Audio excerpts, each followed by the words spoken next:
my pleasure to welcome our final student speaker this evening. She is the president of the One Must Tutoring Club, vice president of NHS, a member of the student equity team for the San Marcos School District, and a member of the Healthcare CTE Pathway.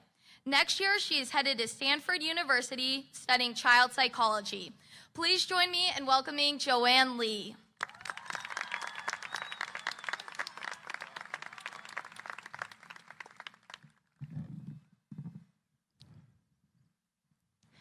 Good evening, students, parents, teachers, friends, and family. Whether coming from nearby or far away, thank you all for being with us today.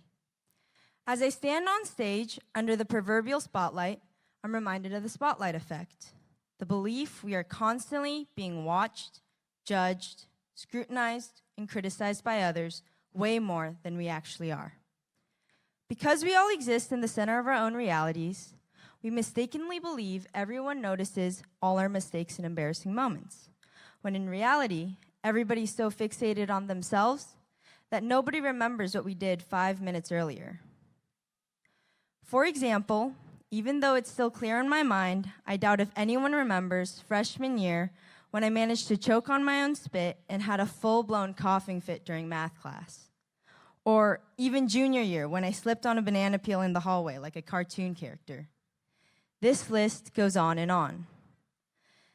The point is to not go through a record of all my embarrassing stories, but to highlight how our mind can play tricks on us that makes us afraid to make mistakes, afraid to try new things, and afraid to take risks, all of which are essential for our personal growth. To illustrate the importance of taking risks, ever since I was young, my dad has used the analogy of knocking on doors. He has urged me to knock on every door, explaining that even if the door goes unanswered, it would simply mean I'd be right back where I started, and that was okay. At least I know I tried. So, why do we hold back from knocking every door we come across? I believe it is because of fear. Fear we are too young, too old, not good enough, not smart enough, don't have enough experience, or maybe too much experience to risk looking foolish.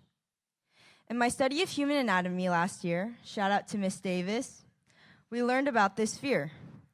Whenever someone feels fear, neurotransmitters and stress hormones like epinephrine are released into the body. Interestingly, however, these exact same chemicals are released whenever we are excited.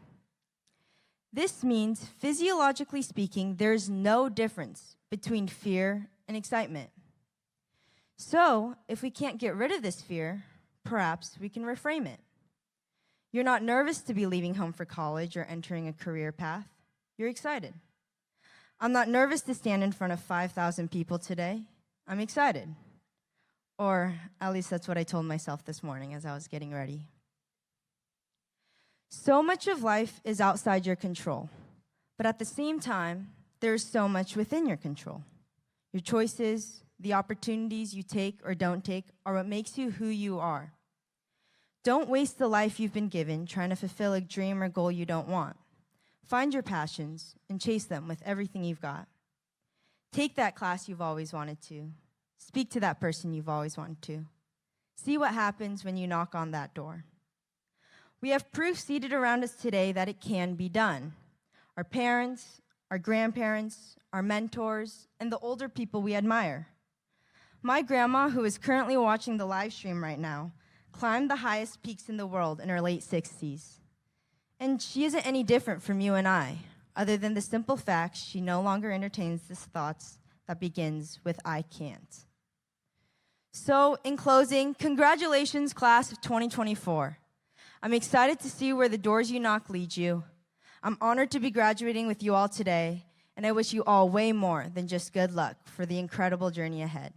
Thank you.